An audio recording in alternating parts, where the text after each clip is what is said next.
तन्नो भुनक्तु सह वीर्यं करवावहै तेजस्विनावधीतमस्तु मा विद्विषावहै। ओम शांति शांति शांति। शंकरं शंकराचार्यं केशवं बादरायणं सूत्रभाष्यकृतौ वन्दे भगवन्तौ पुनः पुनः। ईश्वरो गुरुरात्मेति मूर्तिभेदविभागिने व्योमवद्व्याप्तदेहाय दक्षिणामूर्तये नमः। ओम शांति शांति शांति।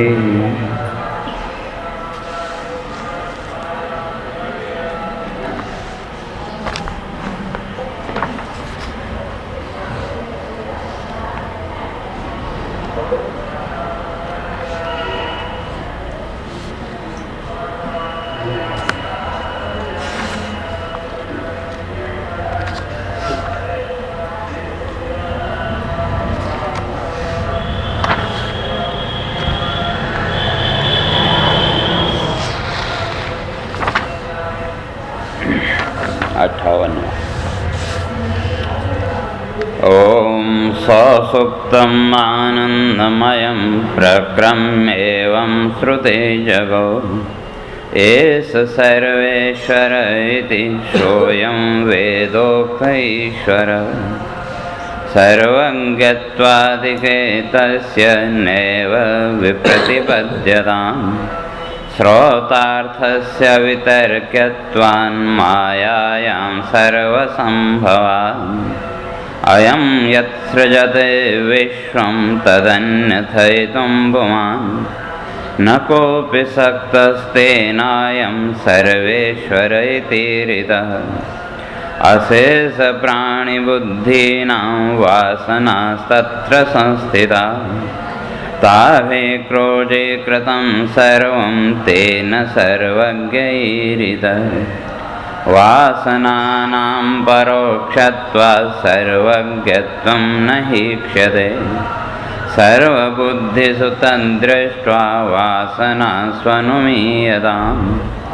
विज्ञानमयमुख्येषु कोशेष्वन्यत्र चैव हि अन्तस्तिष्ठन् यमयति तेनान्तरयामितां व्रजे।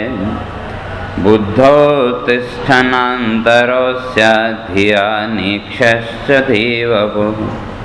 धियम् अन्तर्यमयतीत्येवं वेदेन घोषितं। तन्तुपटे स्थितो यद्वद् उपादानतया तथा सर्वोपादानरूपत्वात् सर्वत्रायमवस्थितः। पटादप्यान्तरस्तन्तुस्तन्तोरप्यंसुरान्तर आन्तरत्वस्य विश्रान्तिर्यत्रासौ अनुमीयताम्। द्वित्रान्तरत्वकक्षाणां दर्शनेऽप्ययमान्तर न वीक्षते ततो युक्तिश्रुतिभ्यामेव निर्णय।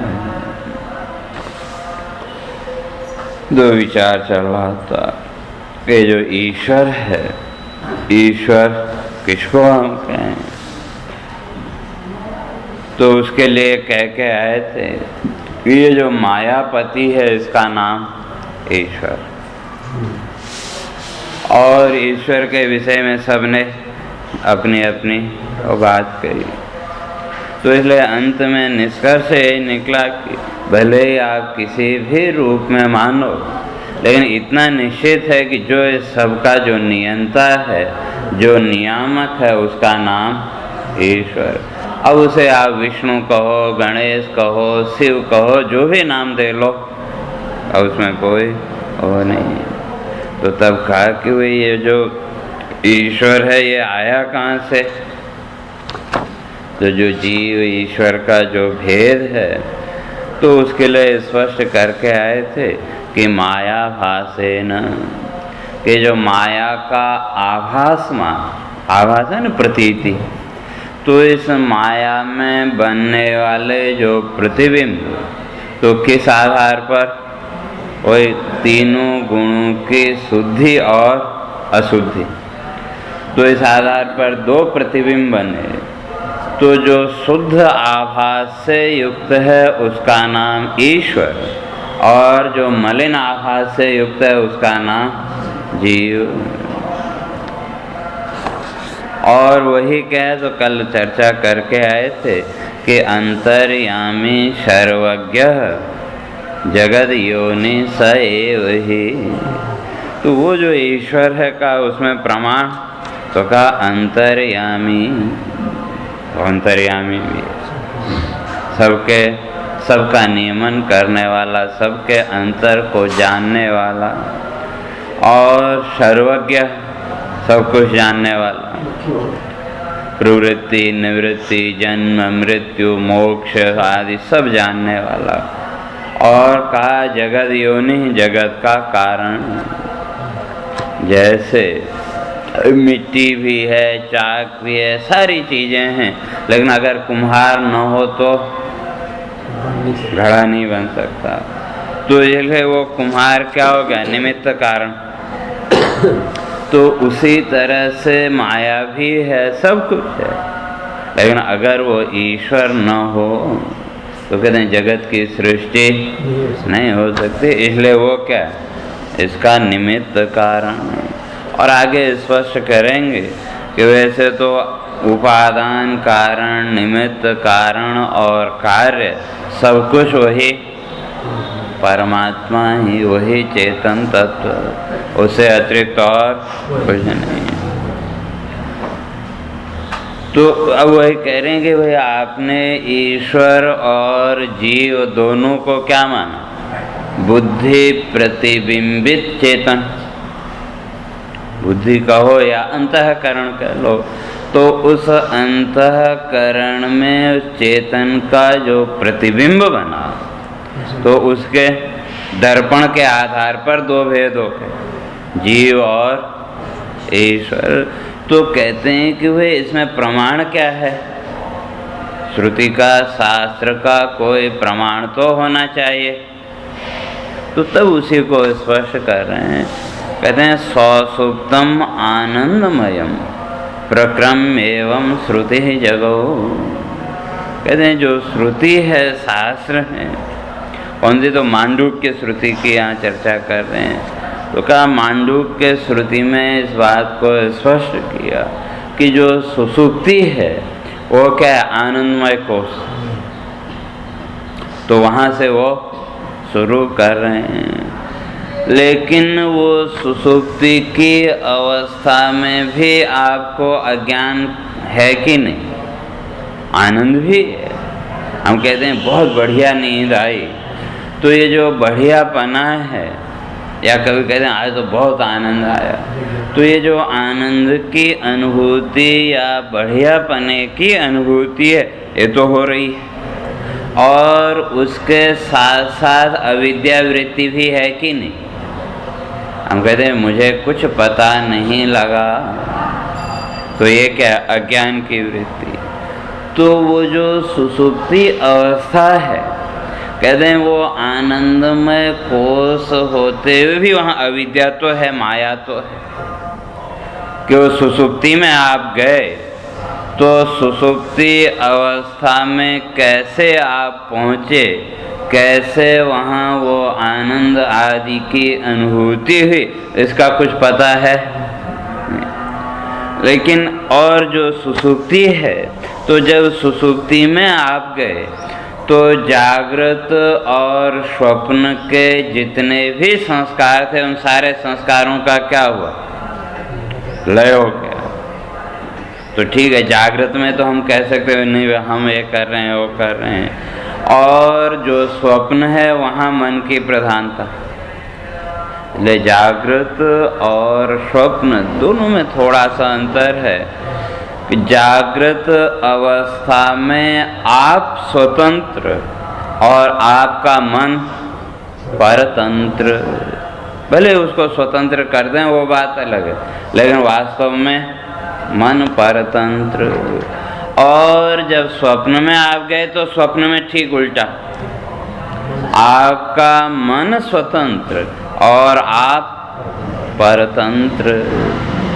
तो जैसे स्वप्न में आप पानी के अंदर भी घुस जाते हैं कि नहीं, हवा में भी उड़ने लगे, दीवार के भी उस पार निकल गए, तो जागृत अवस्था में ऐसा नहीं कर सकते, लेकिन स्वप्न में असंभव है, क्योंकि वहाँ मन के ऊपर आपका नियंत्रण नहीं रहता।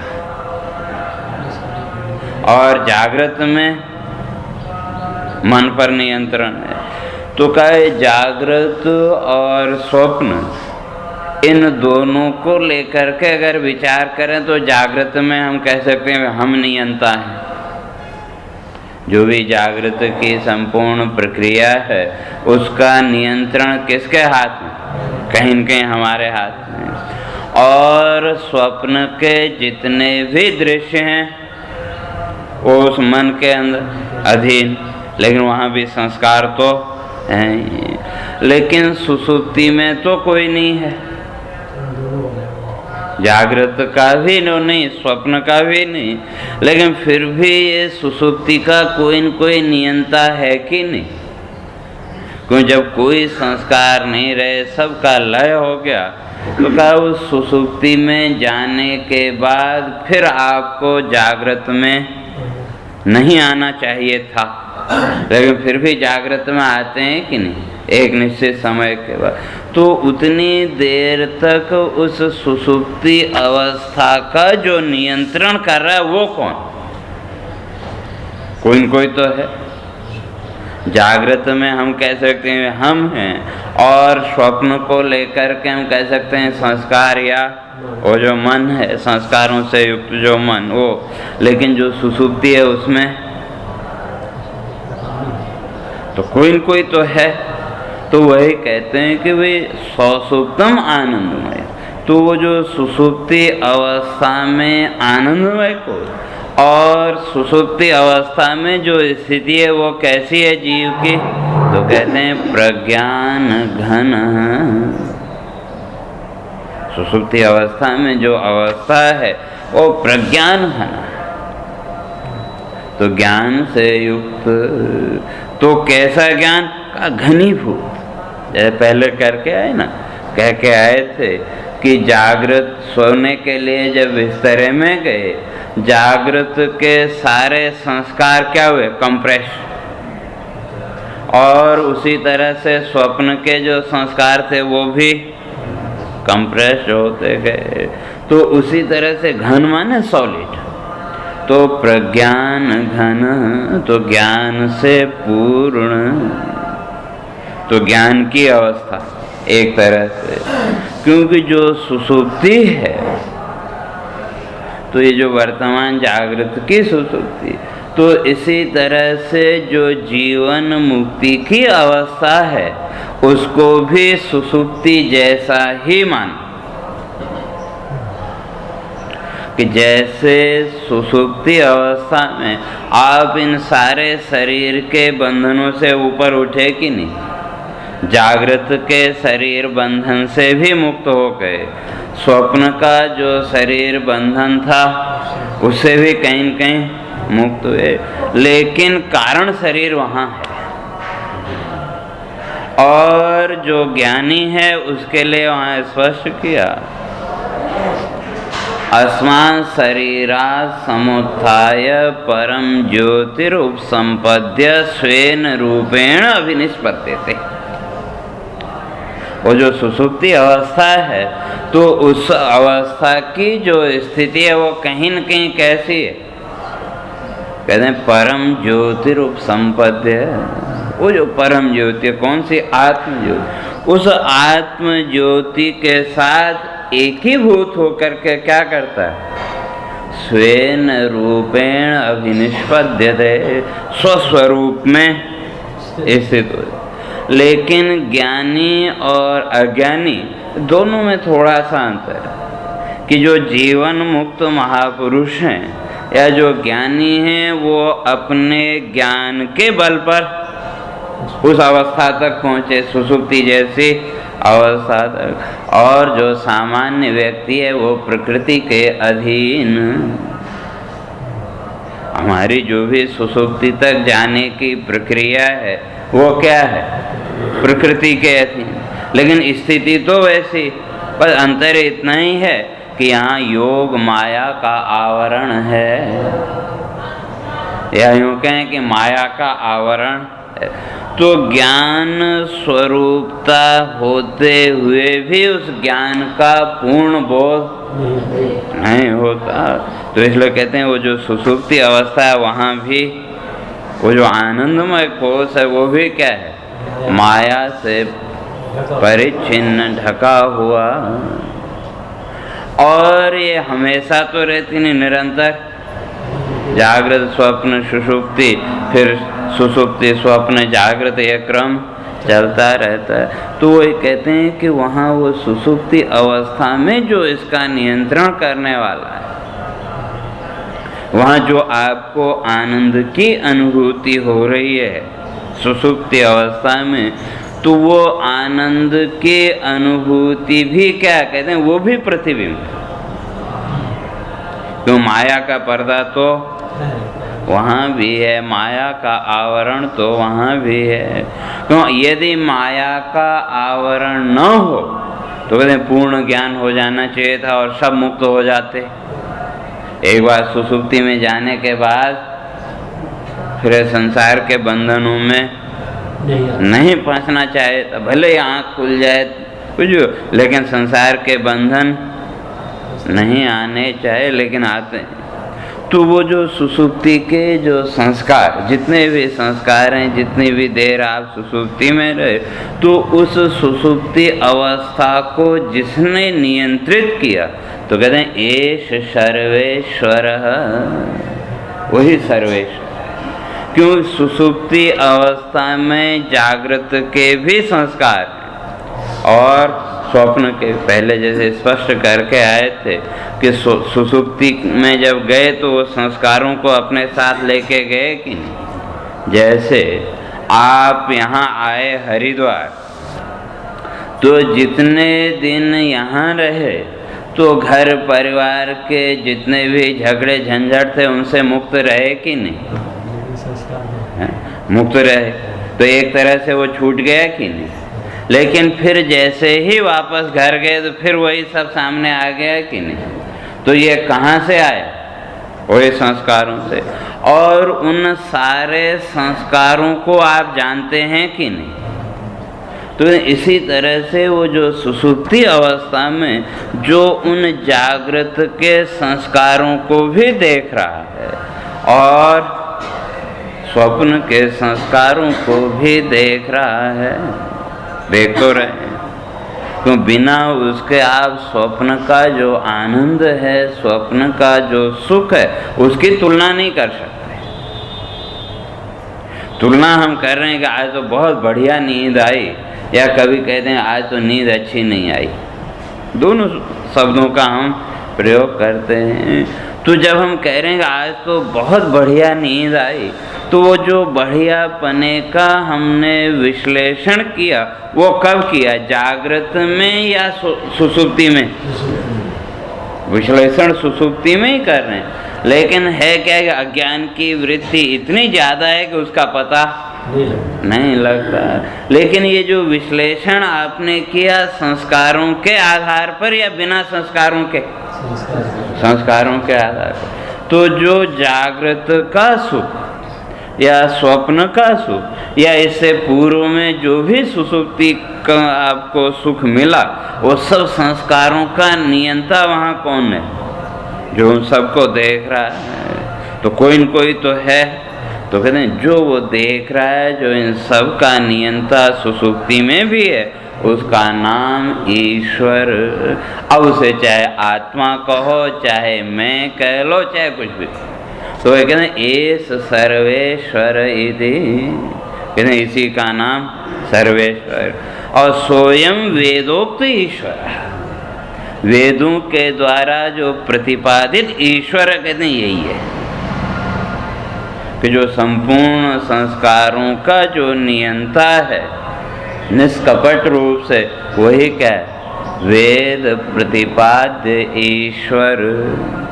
अब उस ईश्वर के लक्षणा के द्वारा कल्पना कहीं भी कर लो। और हमारे यहाँ तो तुलसी, बड़, पीपल आदि सर्वत्र उस ईश्वर की कल्पना करते हैं कि नहीं? तो इसलिए कहते हैं यही ईश्वर। तो कहते हैं कि बात ठीक है, आप कह रहे हैं कि वही सुसुप्ति अवस्था में जो वो आनंद आदि की अनुभूति हुई, उसका जो नियंता है, उसका जो कंट्रोलर है, उसका नाम ईश्वर। और एक श्लोक पहले स्पष्ट करके आए थे सर्वज्ञ। ये जो ईश्वर है वो क्या है? सर्वज्ञ। तो कहते हैं बात तो आपने अच्छी कही, लेकिन हमको तो अपना ही अनुभव होगा। आप कह रहे हैं कि सुसुप्ति अवस्था में वो जो आनंद है, उसका जो नियंता है, उसका नाम ईश्वर। तो इस तरह से तो इस समष्टि में जितने भी जीव हैं, हर एक के अंदर और जागृत, स्वप्न, सुसुप्ति, ये तीन अवस्थाएं तो हर एक के साथ हैं। और तब कहा कि फिर हर एक का नियंता एक एक मानना पड़ेगा। तो कितने ईश्वर हो जाएंगे? असंख्य। और जो पद्म पुराण में 33 करोड़ देवी देवताओं की उस समय कल्पना की, वो इसी आधार पर कि उस समय जो जनसंख्या है वो 33 करोड़ के आसपास रही होगी। तो इसलिए उनकी भी वो जो सर्वज्ञ है उसके आधार पर कल्पना कर ली। तो ईश्वर कितने? तो जितने उस समय जीव हैं उतने वो ईश्वर। तो यही कहते हैं कि वे आपने ईश्वर को कहा सर्वज्ञ, तो यहाँ तो कहते हैं सर्वज्ञता आती नहीं। और वो सर्वज्ञता का अगर हम वो भी करें तो वो ज़्यादा से ज़्यादा एक शरीर को लेकर के, एक व्यक्ति को लेकर के वो सर्वज्ञता आएगी। तो वो समष्टि का वो तो नहीं हुआ नियंता, वो तो एक का नियंता हो रहा है ना। तो कहते हैं नहीं, ऐसा नहीं। जो ईश्वर है वो समष्टि सूक्ष्म शरीरों का जो है, समष्टि में जो इन सब के संस्कारों को देख रहा है। तो जैसे फिर वही उदाहरण के लिए वो जो उपन्यासकार का हमने उदाहरण दिया था, या हमारे अंदर वो जितने भी संस्कार हैं उन सब के हम ज्ञाता हैं कि नहीं उस समय सुसुप्ति अवस्था में। तो इसलिए कहते हैं आपने ईश्वर को सर्वज्ञ माना, तो कहते हैं ननु आनंदमय से सर्वज्ञत्वादि अनुभव विरुद्ध। कहते हैं आपने सर्वज्ञ माना, तो कहते हैं ये तो अनुभव में आया नहीं। अगर आप उसको नियंता मानते हैं, उस समय सर्वज्ञ मान रहे हैं, तो सुसुप्ति अवस्था में जितने भी प्राणी सबके संस्कारों का बोध होना चाहिए था, जितने भी जीव हैं। लेकिन का उस सबका तो नहीं, तो अपने जो संस्कार है उनका नियंत्रण है, उनका अनुभव उनका वो है। तो तब उसका उत्तर दे रहे हैं कि सर्वज्ञत्वादिके तस्य नैव विप्रतिपद्यताम् श्रोतार्थस्य अवितर्क्यत्वात् मायायां सर्वसंभवात्। कहते हैं हमने वहाँ केवल ईश्वर के साथ माया को भी माना कि नहीं, कि वो ईश्वर क्या है? माया का नियंता है। और कहते हैं मायायां सर्वसंभवात्, ये जो माया है इसमें तो सब कुछ संभव। और पहले लक्षण करके आए थे कि अघटित घटना पटीयसी माया, कि जो असंभव दिखता हो उस असंभव को भी जो संभव करके दिखा दे उसका नाम माया। और जैसे फिर वही कल्पना में आ जाओ कि एक क्षण में यहाँ से अमेरिका पहुँच गए और दूसरे क्षण में किसी दूसरी जगह पहुँच गए, लेकिन भौतिक रूप से अगर देखें तो ये कभी संभव नहीं, लेकिन उस माया के माध्यम से एक क्षण में कहाँ से कहाँ पहुँच गए। और तुरंत दूसरा विचार आया तो एक क्षण में 10 मंजिली बिल्डिंग भी तैयार कर ली और अगले ही क्षण उसको तोड़ भी दिया। तो कहते हैं ये सब किस में संभव? ये सब माया में। तो इसलिए कहते हैं मायायाम सर्व संभव। ये जो माया है कहते हैं इसमें तो कुछ भी असंभव है नहीं। और वहाँ वो सर्वज्ञता की आपको अनुभूति करा रही है, नहीं करा रही, कहते हैं ये माया का काम, लेकिन सर्वज्ञ तो है। और जो सर्वज्ञ है कहते हैं नैव विप्रतिपद्यता, कहते हैं इसमें ज़्यादा संशय मत करो कि जो सर्वज्ञ है वो सर्वज्ञ कैसा है, कैसे होगा, इतने में होगा तो ये बाधा आ जाएगी, इस तरह से कहते हैं सर्वज्ञ मान लो इतना निश्चित है, तो उसमें संशय मत करो। नैव विप्रतिपद्यताम, उसमें अलग अलग तर्कों को मत लाओ। क्यों? कहते हैं श्रोतार्थस्य अवितर्कित्व, कहते हैं जो श्रुति का अर्थ है, जो श्रुति ने कहा, कहते हैं वो तर्क से परे है। कई बार आप व्याकरण पढ़ो तो कई शब्द ऐसे वहाँ आते हैं जिनकी व्युत्पत्ति नहीं मिलती, नहीं बन पाती, तो वहाँ क्या कह दिया? इति आगम प्रमाण, क्योंकि ये जो तो प्राचीन काल से श्रुतियों ने कहा है, तो इसलिए जैसा है हम उसको वैसा ही। तो वही कह रहे हैं कि जो श्रुति का अर्थ है, तो कहते हैं श्रुति के अर्थ में संशय नहीं होना चाहिए। तो भगवान ने स्पष्ट किया कि संशयात्मा विनश्यति।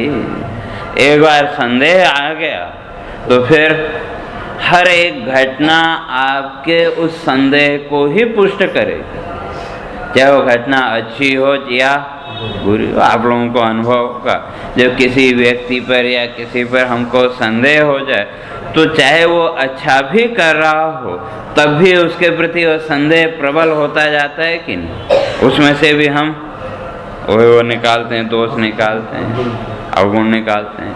तो इसलिए कहते हैं एक बार संशय आ गया तो ये संशय तो फिर कैसा है? तो कहा धूमकेतु की तरह। कल धूमकेतु की कहानी सुन रहे थे ना शाम को, तो जो निरंतर बढ़ता ही चला जाए, जैसे आकाश में बादल है, थोड़ा सा बादल दिखता है फिर धीरे धीरे हवा के द्वारा, तो इसी तरह से जो संशय एक बार मन में आ गया तो उसके लिए तो भगवान कहते हैं संशयात्मा विनश्यति। संशय आए तो फिर नाश तो पक्का है। और आप रोज देखते हैं घटनाएं होती हैं तो ज़्यादातर विनाशकारी घटनाओं के मूल में क्या है? वही संदेह, वास्तविकता है कि नहीं उसमें, लेकिन एक बार संदेह आ गया तो वही कह रहे हैं कि श्रोतार्थस्य अवितर्क, कि जो श्रुति का अर्थ है, जो शास्त्रों का अर्थ है, तो वो तो तर्क से परे है। क्यों? जो भी शास्त्र हैं अर्थात जो वेद हैं, तो ये यदि किसी व्यक्ति के द्वारा निर्मित हो तो कहते हैं उसमें तो संदेह हो सकता है, तो कोई भी व्यक्ति कभी भी पूर्ण नहीं है। जब शरीर मिला है तो शरीर के साथ की कुछ जो बाध्यताएं वो तो हो रहेंगी, और मनुष्य भले ही कितनी ही सुंदर रचना क्यों न कर ले, उसमें कहीं न कहीं कोई कोई त्रुटि तो रहेगी। लेकिन जो वेद हैं वो तो किसी व्यक्ति के द्वारा निर्मित नहीं है। सामान्यतः हम लोग क्या मानते हैं? वेद व्यास के द्वारा। लेकिन वेद व्यास ने वेदों का निर्माण नहीं किया। उन्होंने तो केवल जो वेद के मंत्र इधर उधर बिखरे हुए थे उनको व्यवस्थित किया।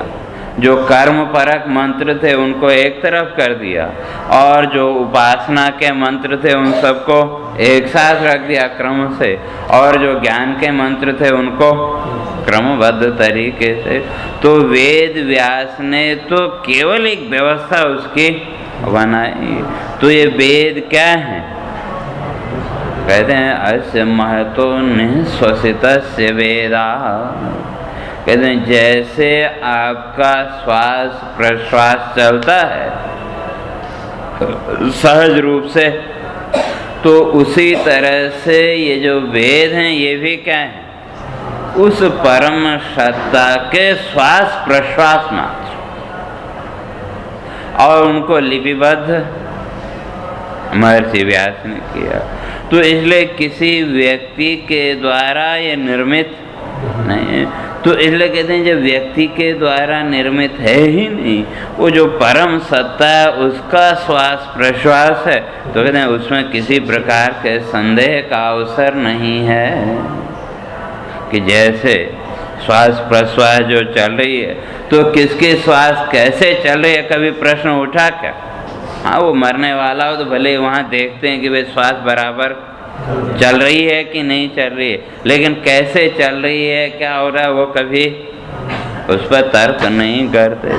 तो इसी तरह से कहते हैं अत वितर्क, तो इसमें कुतर्क मत करो। क्यों? कहते हैं मायायाम सर्व संभवात। ये जो माया है इसमें तो सब कुछ संभव है।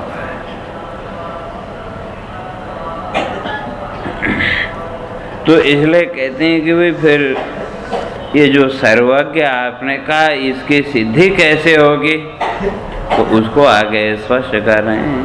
कहते हैं अयम यत् सृजते विश्वम। तो ईश्वर किसको माने? कहते हैं यत् सृजते विश्वम, जो इस संपूर्ण विश्व का क्या कर रहा है? सृजन कर रहा है। और तद अन्यथा ही तुम घुमा, और उसको कुछ और भी कर सकता है। जैसे वो कुम्हार है, उसने मिट्टी तैयार की किसके लिए? घड़ा बनाने के लिए, और अभी वो बनाना शुरू ही किया, इतने में उसके मन में आएगा नहीं घड़ा नहीं, पहले 2-4 कुल्हड़ बना लो। तो उसी मिट्टी में से उसने क्या किया? कुल्हड़ भी बना दिया। और कुल्हड़ बनाते बनाते विचार आया कि नहीं सुराही बनाओ, तो उसने सुराही बना दी। फिर विचार आया मटका बनाओ, मटका बना दिया। तो मिट्टी तो एक, लेकिन उस एक ही मिट्टी से उसने अलग अलग निर्माण किया है कि नहीं? तो वही कहते हैं इसी तरह से यत् सृजते विश्व, जो इस संपूर्ण विश्व का, इस संपूर्ण जगत का सृजन कर रहा है। कौन सा?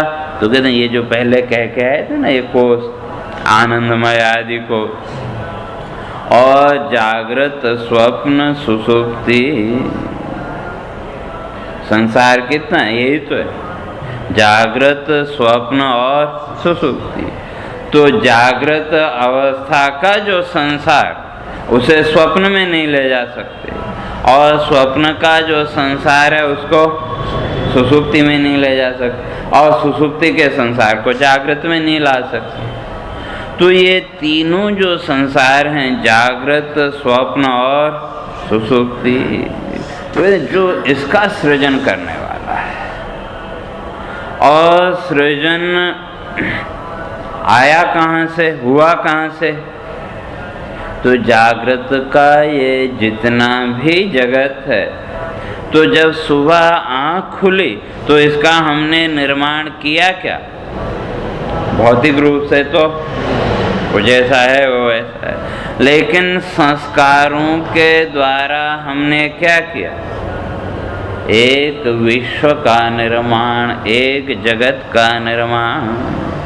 और जितने भी प्राणी हैं प्रत्येक प्राणी का अपना एक संसार। विचार करके देखो, इस जगत के बारे में, संसार के बारे में आपकी अपनी एक दृष्टि है कि नहीं, अपनी एक कल्पना, और उसी के आधार पर हम इस संसार को देखते हैं। तो ये जितना भी संसार है, जागृत का आया कहाँ से? तो का वही संस्कारों से। जैसे संस्कार होंगे अच्छे बुरे सुख दुख आदि के, संसार भी वैसा ही दिखेगा। और उसी तरह से जो स्वप्न है, स्वप्न का जो संसार है, जागृत के बारे में तो हम थोड़ा कल्पना कर सकते हैं कि वे जिस संसार को आज देखा तो कल आँख खुलने पर भी उसको संभव है देख सकते हैं, लेकिन स्वप्न में तो ऐसा नहीं, वहाँ तो हर रोज कोई नया संसार है। और उस समय वो स्वप्न का सारा संसार सच मालूम पड़ता है कि नहीं? उस समय जागृत का संसार एकदम गायब। तो वो स्वप्न का संसार आया कहाँ से? किसने उसकी रचना की? और उसी तरह से सुषुप्ति।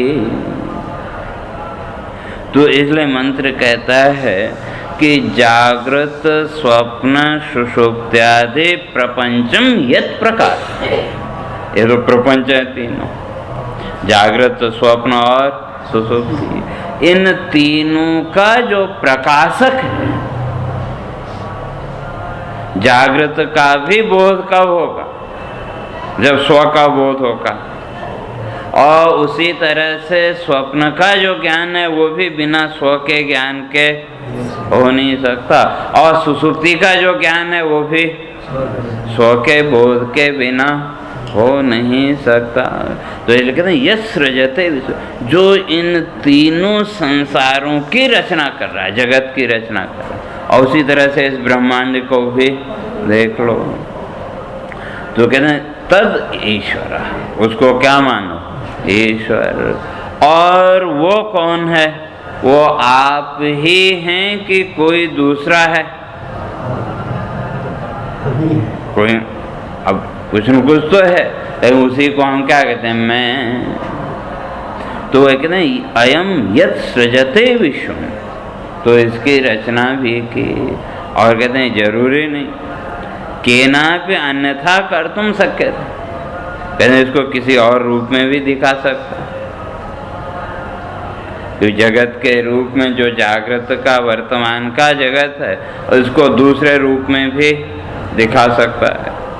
या जैसा हमने कल्पना की, जरूरी नहीं कि वैसा ही जगत हमको, ये जो भौतिक जगत है वो ऐसा ही दिखे। कई बार हम सोचते हैं हमने तो ऐसा सोचा ही नहीं था, कहते हैं कि नहीं? तो सोचा ही नहीं था का अर्थ क्या हो गया? कि जैसी हमने कल्पना की थी उससे अलग किसी और रूप में सामने आया। और संसार की स्थिति तो यही है। इसलिए वहाँ रामायण में एक जगह भगवान राम ने बड़ी सुंदर बात कही, वो लक्ष्मण को समझाते हुए संसार के बारे में। जब वो लक्ष्मण को पता लगा कि भगवान को तो सवेरे वन में जाना है, तो बड़े गुस्से में वो वहाँ गए और कहा मुझे बताओ किसने ये किया, मैं ये कर दूंगा, मैं वो कर दूंगा। तो भगवान ने उनको शांति से बैठाया और तब बड़ी एक सुंदर बात वो कहते हैं कि यच्चिंतितं तदिह दूरतरं प्रयाति, यच्चेतसा न कलितं तदिह व्युपैति, प्रातर्भवामि वसुधाधिप चक्रवर्ती, सोहम व्रजामि विपिने जटिले तपस्वी। कहते हैं संसार की स्थिति क्या है कि यह चिंतितम, जो हम सोचते हैं वो हमसे दूर दूर भागता चला जाता है, और जिसकी कभी कल्पना भी न की हो वो सामने आके खड़ा हो जाता है। कहते हैं उदाहरण, कहते हैं मुझे ही देखो, कल तक क्या सोच रहे थे कि प्रातर्भवामि वसुधाधिप चक्रवर्ती, कि सुबह होगी तो चक्रवर्ती सम्राट बन जाए। केवल मेरी नहीं कहते हैं, वो जितने भी अयोध्या वासी हैं सबके मन में क्या भाव। लेकिन कोई जानता था कि सुबह होने पर बन जाना पड़ेगा। तो कहते हैं ये सब जिसके अंदर ये सामर्थ्य है उसका नाम ईश्वर। परिस्थितियों को, स्थितियों को पल भर में जो बदलने की सामर्थ्य रखता हो उसका नाम ईश्वर। तो वही कहते हैं अयम सृजते विश्वम, जो विश्व की सृजन भी कर रहा है और अन्यथा ही तुम बुमा, और उसको किसी और रूप में भी क्या अपनी कल्पना सेवा। और कहते हैं न को भी सकता, कहते हैं इसमें और तो कोई समर्थ है नहीं कि ये जो जगत है इस संसार को बदलने में आप समर्थ हैं क्या। लेकिन जिसे हम परमात्मा कहते हैं, जिसे ईश्वर कहते हैं, तो उसके अंदर कहीं न कहीं उस सामर्थ्य को हम स्वीकार करते हैं कि नहीं। भले शास्त्र पढ़ा नहीं पढ़ा, लेकिन जो ईश्वर है उसको कहीं न कहीं सर्वशक्तिमान समर्थ मानते हैं कि नहीं। तो वही कहते हैं न कोपी सकता है, कि कहते हैं इस तरह से वो जगत की रचना करने में और उसको किसी अन्य रूप में मोड़ने में जो समर्थ है उसका नाम ईश्वर है। इसलिए लक्षण ही क्या, कर्तुम अकर्तुम अन्यथा कर्तुम समर्थ ईश्वर। कर्तुम जो होने वाला है उसको भी करने में जो समर्थ है, और जिसकी हम कल्पना करते हैं ये नहीं हो सकता है उसको भी जो करके दिखा दे, और जिसकी हमने कल्पना ही नहीं की उसको भी जो करके दिखा दे उसका नाम ईश्वर। तो इसलिए कहते हैं और किसी में तो ये सामर्थ्य है, तो जिसमें ये समग्र सामर्थ्य है कहते हैं तेन अयम सर्वेश्वर। तो उस सामर्थ्य से युक्त होने के कारण वो क्या है, सर्वेश्वर है, ईश्वर है, जो जागृत स्वप्न सुषुप्ति रूप संपूर्ण जगत का निर्माण करे। तो कहते हैं कि भाई फिर सर्वज्ञत्व कैसे आया। तो कहते हैं हम एक तुम्हारी बात नहीं कर रहे, कि तो जितने भी प्राणी हैं इस संसार में हर एक के साथ ये तीन शरीर तो, ये तीन अवस्थाएं तो हैं, जागृत स्वप्न और सुषुप्ति। चाहे वो मनुष्य हों, चाहे पशु पक्षी कीट पतंगे आदि जितने भी हैं, तो हर एक के जीवन में ये तीन अवस्थाएं तो हैं। यहाँ तक कि जिसे हम जड़ मानते हैं उसके जीवन में भी ये तीन अवस्थाएं जो वृक्ष आदि हैं उसमें भी। और विचारक तो यहाँ तक कहते हैं कि वे जो नदी आदि का प्रवाह है वो भी एक समय एक क्षण के लिए स्थिर होता है और फिर वो चल पड़ता है। तो कहने का अर्थ ये जो तीनों अवस्थाएं हैं ये तो सतत हैं, और वो कितने में कहते हैं प्रत्येक जीव के अंदर। तो प्रत्येक जीव के अंदर ये जो तीन जागृत स्वप्न और सुषुप्ति रूप जो जगत है, इस संपूर्ण जगत को जो प्रकाशित कर रहा है, इस संपूर्ण जगत का जो नियंता। तो ज़्यादा दूर नहीं जाओ, अपने ही जीवन का विचार करके देखें तो ये जागृत अवस्था कैसे आई, स्वप्न कैसे आया और सुषुप्ति कैसे आई, फिर वो सुषुप्ति से कैसे बाहर निकले, कुछ पता है? कुछ नहीं। और विचार करें भी तो थोड़ा बहुत कल्पना कर सकते, लेकिन ये सारे संस्कारों को, सारे उसको नियंत्रित करने वाला कोई न कोई तो है। तो उसी का वो जो नियंत्रक है कहते हैं वो, उसका नाम ईश्वर। और वो कहाँ है कहते हैं अशेष प्राणी बुद्धि नाम। कहते हैं हर एक प्राणी के अंदर वो बुद्धि में स्थित है। किस रूप में कहते हैं वासना तत्र संस्थिता। वो जो बुद्धि है अर्थात यहाँ अंतःकरण ले लो, तो कहते हैं उस अंतःकरण में वासनाएं भी हैं। और पहले कह के आए थे उस तत्व का, वो चेतन का जो प्रतिबिंब है वो कहाँ बन रहा है? वही वासना के आधार पर, अर्थात पॉलिश के आधार। तो जिसकी जैसी वासना होगी उसको वो वस्तु वैसी दिखेगी। एक कोई सुंदर पुष्प है, फूल है, तो जिसको उसकी गंध से एलर्जी है तो उसको तो वो एकदम शत्रु के रूप में दिखेगा कि नहीं। और जिसको उसकी गंध बहुत प्रिय लगती है उसको, तो फूल तो एक, लेकिन दो व्यक्तियों ने अलग अलग देखा कि नहीं उसको, तो किस आधार पर?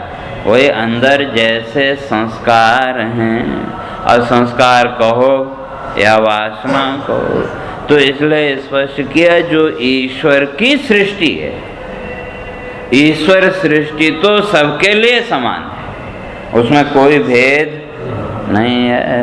भेद तो केवल जीव की सृष्टि में है, और जीव की सृष्टि उसके अपने संस्कारों के आधार पर। एक अच्छा लगा तो उसको अच्छा मान लिया, एक बुरा लगा तो उसको बुरा। लेकिन ये जितना भी लगना है, जितना भी प्रतीति है, ये वही संस्कारों के ऊपर। तो इसलिए कहते हैं कि ये जो ईश्वर है, आपने इसको कहा सर्वज्ञ, तो जब सर्वज्ञ है तो कहा सर्वत्र होना चाहिए। जितने भी प्राणी हैं सब जगह वो होना चाहिए, कहते हैं सब जगह है। तो किस रूप में? कहते हैं अशेष प्राणी बुद्धि नाम वासना तत्र संस्थिता। कहते हैं कि भाई ये जितने भी प्राणी हैं, चाहे वो मनुष्य हो, पशु पक्षी आदि हो, कहते हैं सब गए तो सही सुसुप्ति में। और वो जो सुसुप्ति है, उस सुसुप्ति अवस्था में क्या हुआ? बुद्धिस्थ जितने भी संस्कार हैं वो भी क्या हो गए? सुप्तावस्था में पहुंच गए। और फिर सुबह जब आँख खुली तो फिर धीरे धीरे वो संस्कार और प्रकट होने लगे।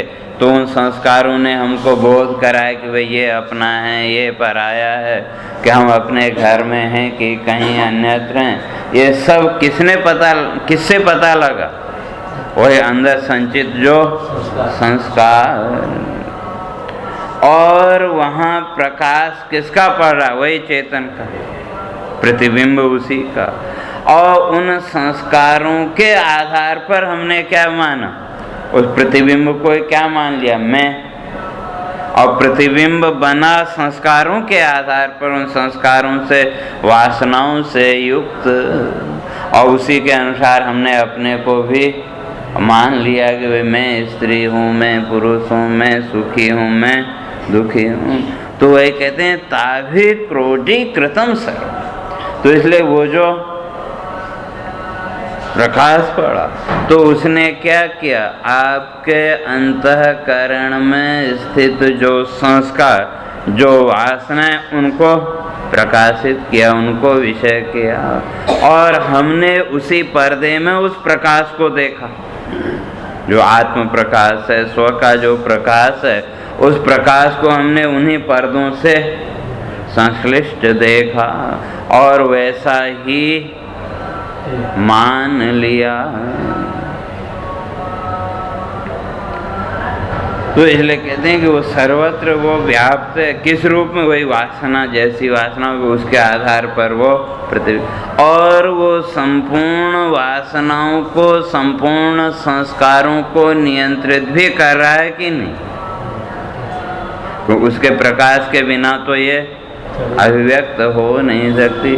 तो इसलिए वही क्या ज्ञाता कि हमारे अंदर पूर्ण रूप से तो भले ही न जानते हो, लेकिन कुछ कुछ तो जानते हैं कि नहीं, कितने संस्कार हैं, कैसे संस्कार हैं।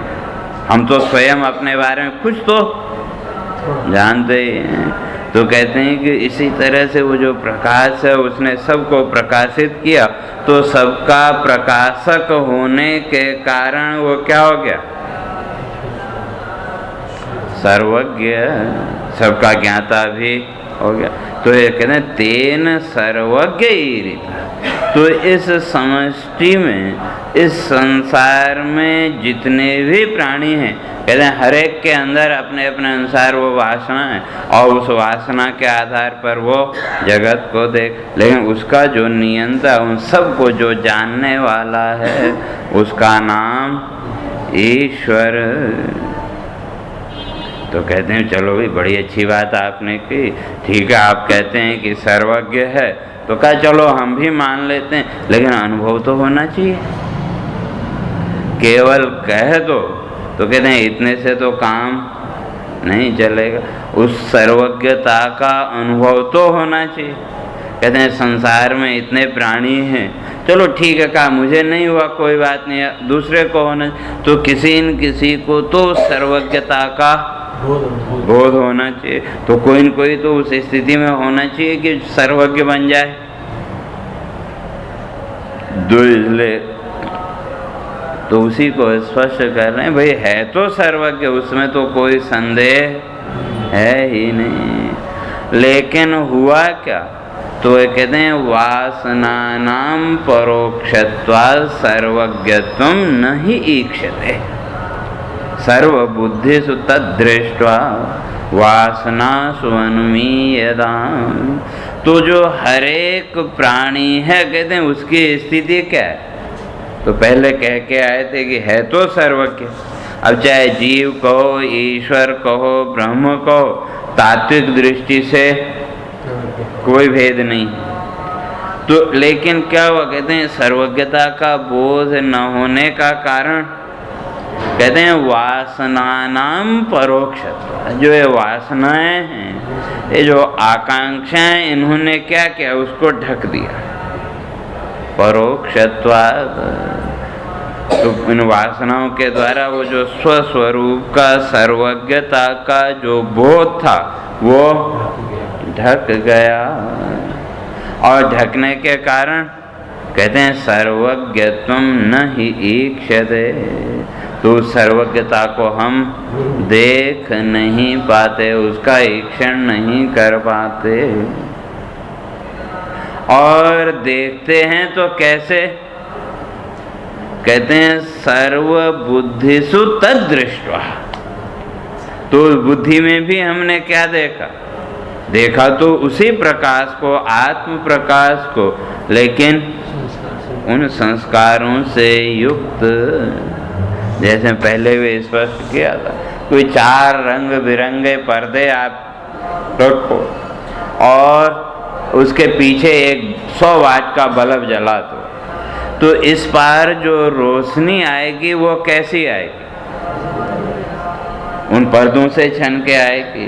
तो लाल, पीला, हरा, नीला 4 पर्दे आपने लगाए, तो इस पार जो प्रकाश आएगा वो भी इन चारों रंगों से युक्त होगा कि नहीं। और हमने किसको देखा, बल्ब को तो देखा नहीं, तो देखा इसी प्रकाश को, तो इस प्रकाश को कैसा मान लिया, उन रंगों से युक्त। तो वही यहाँ कह रहे हैं सर्वबुद्धिषु, जो कुछ भी हम देख रहे हैं, निश्चय कर रहे हैं, तो वो किसके आधार पर, बुद्धि के आधार पर। और वो जो बुद्धि है, कहते हैं उस बुद्धि में कहीं न कहीं सर्वज्ञता है कि नहीं। बुद्धि में हम कहते हैं नहीं मैं ये भी जानता हूँ, मैं ये भी जानता हूँ, और बहुत ज़्यादा जानते हो, तो कहीं न कहीं अपने अंदर वो सर्वज्ञता का अहंकार आता है कि नहीं, तो मैं तो सब कुछ जानता हूँ। तो कहते हैं ये जो बुद्धि है, बुद्धि में भी सर्वज्ञता कुछ अंश में है, लेकिन ये जो सर्वज्ञता है, तो ये किससे युक्त है, कहते हैं वही वासना है जिसको हम लौकिक जगत में सर्वज्ञता मानते हैं। ये भी सब क्या है, वासना है। कि एक वस्तु के बारे में हमने जाना, तो उसके जो संस्कार हैं वो बुद्धि में संचित हो गए, तो अब हम कहते हैं नहीं भाई इसके बारे में तो मैं बहुत अच्छी तरह जानता हूँ। और जिस वस्तु से संबंधित कोई संस्कार ही नहीं है, तो उसके बारे में कहते हैं भाई नहीं मैं नहीं जानता। तो ये जितनी भी ज्ञान की प्रक्रिया है तो कहते हैं ये किसके द्वारा? बुद्धि के द्वारा। और उस बुद्धि को भी जो प्रकाशित कर रहा है, तो अगर अपने आप बुद्धि काम करती तो मुर्दे को हिला के पूछो भाई बताओ, या कभी किसी कारण से वो आ गया तो कभी कभी हम कहते हैं ना आज तो हमारी बुद्धि काम नहीं कर रही है। तो ये बुद्धि भी क्या है? एक यंत्र। तो अब उस यंत्र को जैसे संस्कार मिलेंगे उसके अनुसार वो काम करेगी। तो वह कहते हैं सर्व बुद्धिषु तद्दृष्ट्वा। और ये जितनी भी बुद्धियां हैं तो इनका जो आधार है, या फिर यूं समझो सर्वज्ञता को कि जैसे आप कल्पना करते हैं तो कल्पना में भी अनेक व्यक्तियों की आपने रचना की, अनेक व्यक्तियों का निर्माण किया, और हर एक व्यक्ति की बुद्धि के भी आप साक्षी हैं कि नहीं? कल्पना में जितना भी आपने निर्माण किया और उसके मन में क्या विचार आ रहा है, बुद्धि के द्वारा वो क्या निश्चय कर रहा है, ये सब आप देख रहे हैं कि नहीं? तो निश्चय कर रहा है कौन? कल्पना के द्वारा निर्मित जो व्यक्ति, लेकिन वहाँ भी उसकी बुद्धि का जो संचालक है वो कौन? आप ही कि कोई दूसरा? हम ही। और जितने भी व्यक्ति हैं हर एक का वो किया, लेकिन ये सब होते हुए भी आप सबसे अलग। तो उस समय वो आपके अंदर सर्वज्ञता आई कि नहीं? उतने अंश में तो सर्वज्ञता है। तो कहते हैं इसी तरह से ये जितने भी जीव हैं सर्व बुद्धिषु तद्दृष्ट्वा। तो कहते हैं उस संपूर्ण बुद्धियों में जो चेतना है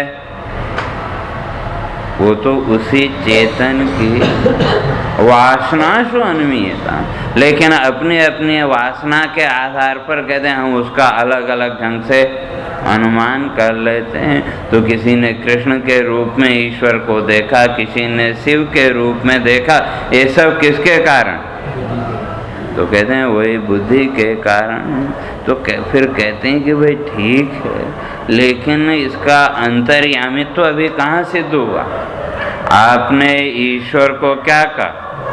सर्वज्ञ और जगत योनि, संपूर्ण जगत का नियंता अंतर्यामी। कहते हैं कि भाई वो अंतर्यामी तो अभी स्पष्ट नहीं है। चलो ये तो हमने मान लिया कि भाई वो पीछे बैठा, लेकिन पीछे होने मात्र से वो अंतर्यामी कैसे हुआ? कहते हैं इस कल, तो फिर इसकी चर्चा आपने फिर कल करेंगे। हरे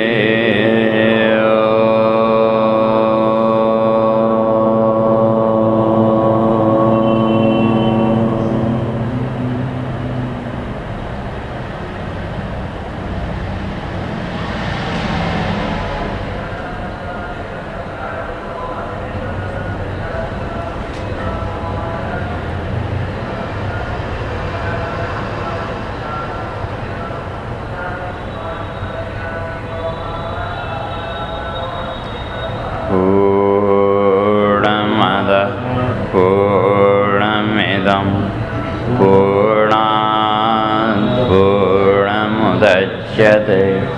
पूर्णस्य पूर्णमादाय पूर्णमेवावशिष्यते। ॐ शान्ति शान्ति शान्ति। शङ्करं शङ्कराचार्यं केशवं बादरायणं सूत्रभाष्यकृतौ वन्दे भगवन्तौ पुनः पुनः। ईश्वरो गुरुरात्मेति मूर्तिभेदविभागिने व्योमवद्व्याप्तदेहाय त्वद्व्याप्तदेहाय दक्षिणामूर्तये नमः। ॐ शान्ति शान्ति शान्ति।